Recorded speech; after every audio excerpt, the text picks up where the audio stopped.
Hey everyone! We're now moving into the second unit of our class where we'll be looking at forests from the angle of American history. So I want to start here by introducing you to what we call environmental history. And I put a few questions up here. I encourage you to actually stop the recording for a few seconds and think about these questions on your own. We'd be discussing them together if we were in face-to-face class. So basically, why study history? Why study the history of forests? What is environmental history? How does human history depend on nature? And how does nature have a history? Now, I'm sure that all of you have taken history classes before, especially in high school, but perhaps you haven't always studied history from the perspective of something like forests and trees. Perhaps you haven't asked yourself, how did forests shape other things in American history that you've studied, for example, a military conflict like the American Revolution, and so forth. And perhaps you haven't thought about the fact that nature itself changes over time, sometimes because of things that humans do, other times for other reasons. So for the next few weeks here, we'll just be taking this particular angle, and I hope to convince you of the value of studying something like forests historically and thinking about them from the scientific angles that we've been doing so far and from the historical angle at the same time. So let's start way back about 40,000 years ago when humans crossed from Asia to America on a land bridge that existed at the time between Siberia and Alaska. The Earth was much colder then, more of the Earth's water was frozen, and so sea levels were low, creating this land bridge where people could cross over. And you've probably heard about this crossing in earlier classes that you've taken. Okay, so just one example of how the flora and fauna of North America were very different at this time. Again, it was much colder, so you had cold-adapted Ice Age animals like this woolly mammoth that I've given you a picture of here. Early indigenous peoples in North America, for example, hunted the woolly mammoth. As the climate gradually warmed up at the end of the Ice Age, these animals disappeared. We don't know exactly why. Was it because of temperatures getting warmer? Did they get overhunted by human beings? Did the Earth maybe get hit by an extraterrestrial object? We're not sure. If you want to go a little bit more in depth in this question, I recommend this video from the Smithsonian. It's not specifically about North America, but it discusses the planet's climate worldwide at this time and how a warming climate led to the demise of some of the Ice Age flora and fauna, but at the same time, the rise of forests that are more familiar to us today. Okay, so as the climate warmed and the glaciers retreated, how did forests and human food sources change? Okay, so basically, after the glaciers retreated and the climate warmed up, warmer and rainier climates encouraged the growth of forests. And the reason I include this in the course is because this is the moment when forests would start to look more like what would be familiar to us today. It starts to take a more familiar form. And at the time, that led to new human food sources. And again, these are things that we can still see today because these trees are here today. So nuts and fruits from trees like hickories, oaks, and more, animals to hunt, smaller animals, not as big as the woolly mammoth, but things like deer, turkey, bear, and elk. From oceans and rivers, people could eat things like mussels, oysters, and fish. And gradually, in the warmer climate, people also developed agriculture and farming. So there are way more forest plants than there's possibly time to go into in this lecture, but I'd like to talk about American ginseng because some of you, especially if you're from the forests around here, may be familiar with this plant. Ginseng has been used for medicinal purposes by many people for a very long time. So the Cherokees, before the arrival of the European colonists, the Cherokees knew this plant. They had spiritual traditions that determined how they would harvest it. So for example, they would pass over the first 3 ginseng plants that they found in the forest and then take the 4th with a prayer and a gift of a bead, and that permitted them to take the plant. So that was a very respectful way of harvesting the plant that also tended to conserve plant populations because they didn't just go ahead and take the very first plant that they would find. Today, because ginseng remains so popular as a medicinal plant, it's unfortunately been highly poached and over-harvested in the forests around here. So it still exists in the Appalachians. American ginseng still does grow around here, but it's rare and difficult to find because of all the poaching. It fetches a very high price, so people do go out and look for it so they can sort of sell it and make a lot of money off it. And some people have beliefs about it, like the root here is the medicinal part, that if the root looks like a certain part of the body, that it has the power to heal that part of the body. There's all kinds of beliefs that have grown up around ginseng. You know, one time I was going for a hike that was led by a state park ranger not far from here, and someone in the tour group said, "Is there ginseng growing in this woods, in this forest?" And the ranger said, if there was, I wouldn't tell you where. And that's because they're trying to protect these populations. But anyhow, like, there are lots of connections between past and present in terms of, you know, plants around here and how they're used. Okay, so again, I'm just touching on some sort of interesting topics here that relate to things we looked at in the science unit. So we looked at how, you know, even today, for example, in places like the Amazon, people use fire to clear forest land for agriculture. And this was something that Native Americans around here did as well before the colonists came in. So for example, Native Americans could use axes to take bark off the lower part of trees, set a small fire around the base of the tree, let the fire kill the tree, and then leave those dead trees standing until they decayed. And they did also use controlled burns, what we might today call prescribed burns, to keep the understory clear of too much underbrush. And this practice of setting fire on purpose and burning dead plants helped to return nutrients to the soil.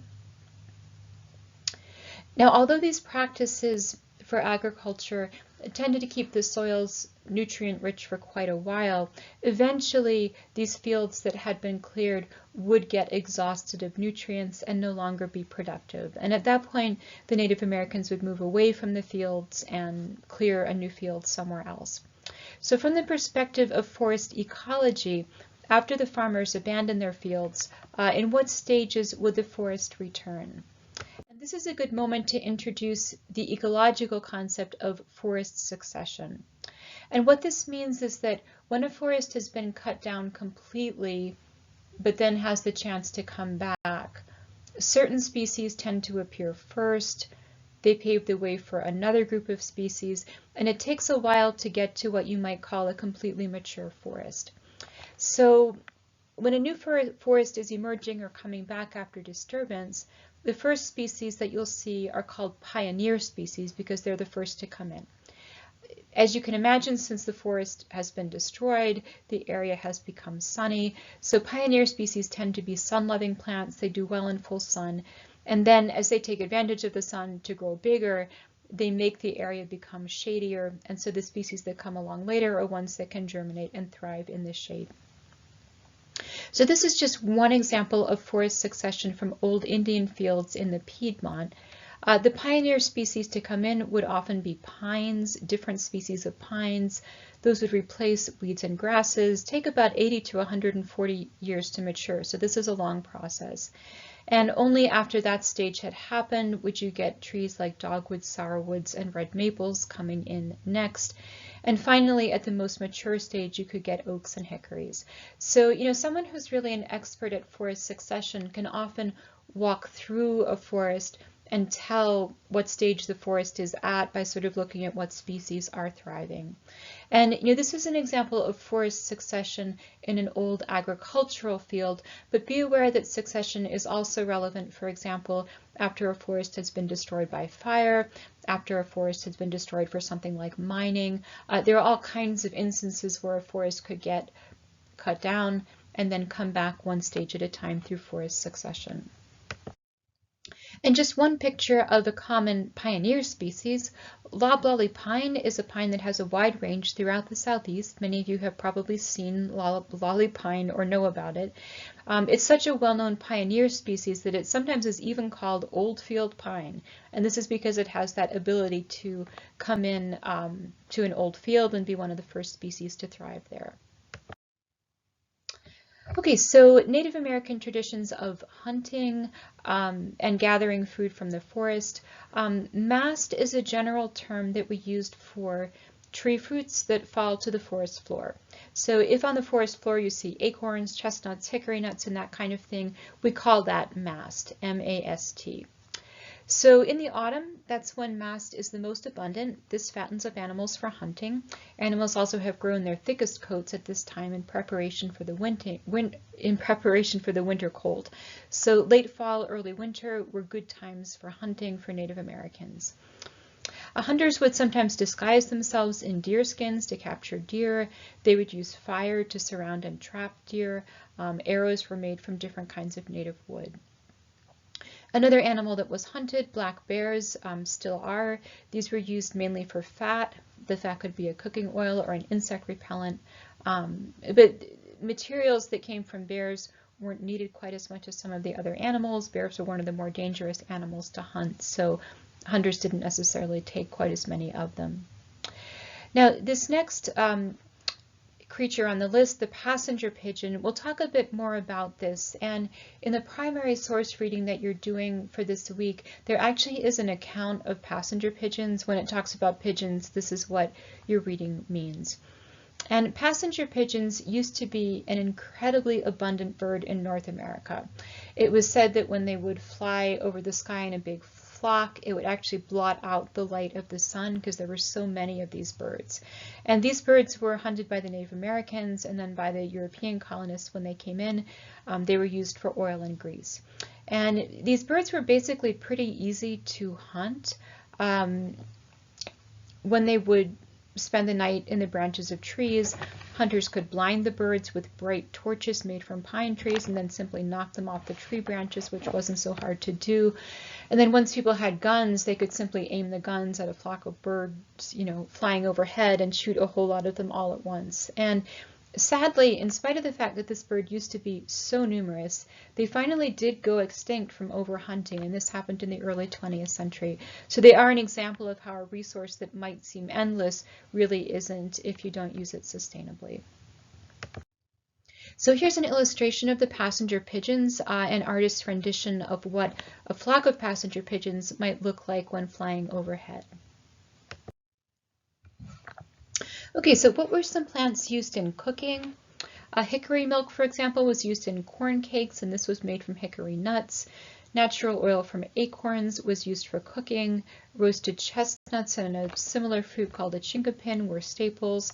And sap was taken from sugar maples and silver maples. So here are some pictures of the American chestnut tree, the leaf and the fruit. And we'll talk more about the chestnut later on. The chestnut has a very important and interesting history. It was one of the very most important native trees in American forests for a long time, got hit by a blight in the early 20th century and got almost completely wiped out.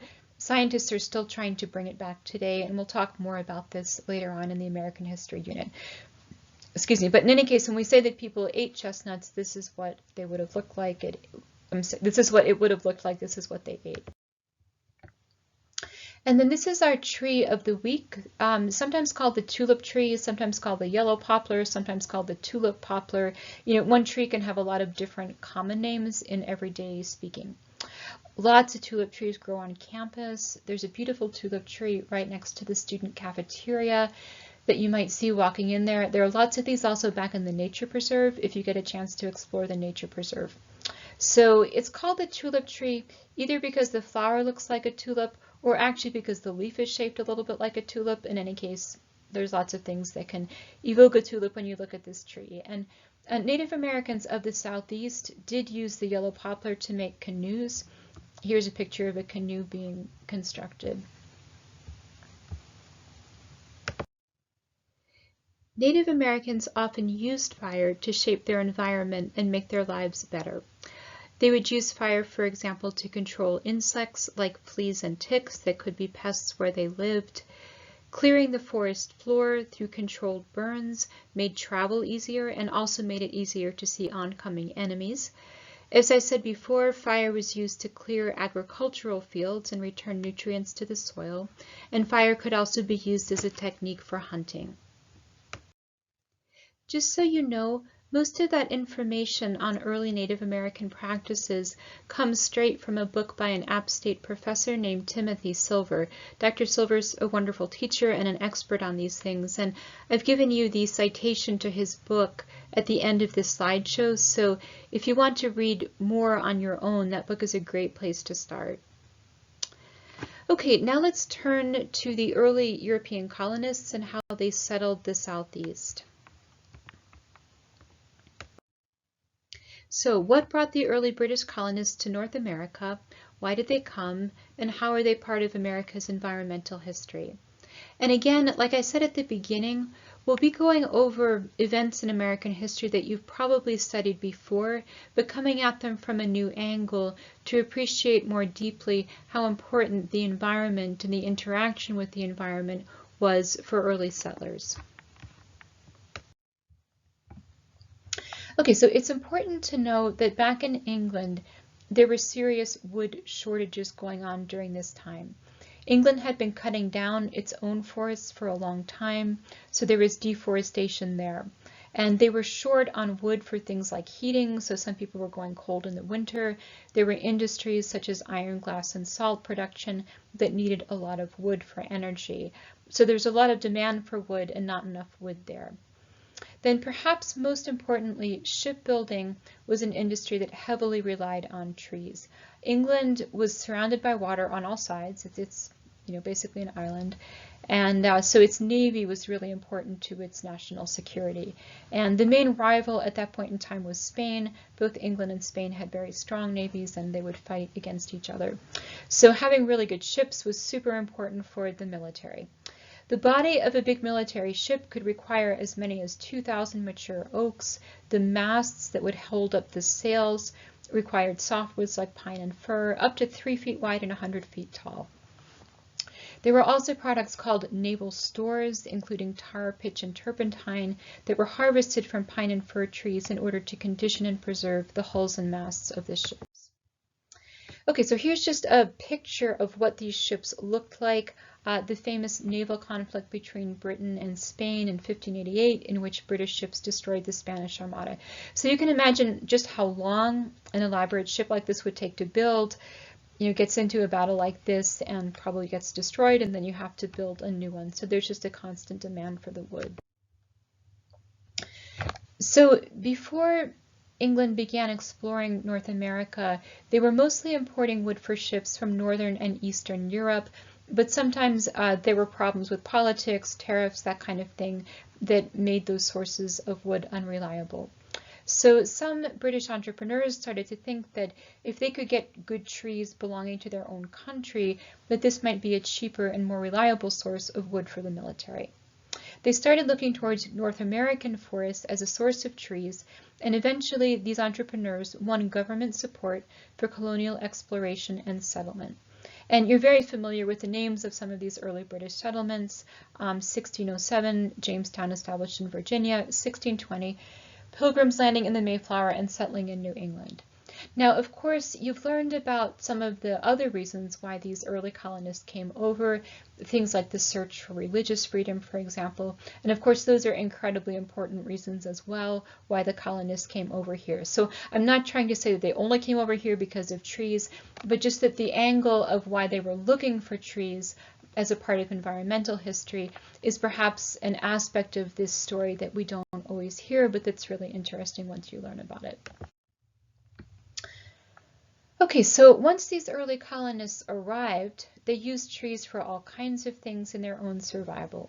They used wood for forts, houses, and heating, hardwoods like ash, hickory, and hornbeam for tools and bowls, woods like cedar and black walnut for special items, many food products, of course, including wild plums, cherries, acorns, chestnuts, and walnuts, sugar from maple sap, beer from tree products like birch, bark, black walnut, sassafras, and spruce, medicinal products, and animals for hunting. And some of you may have visited the native plant gardens in Boone, which is over in the Horton in the West area, and they have this reconstruction of an old cabin. In fact, there's other reconstructions of early buildings over there as well.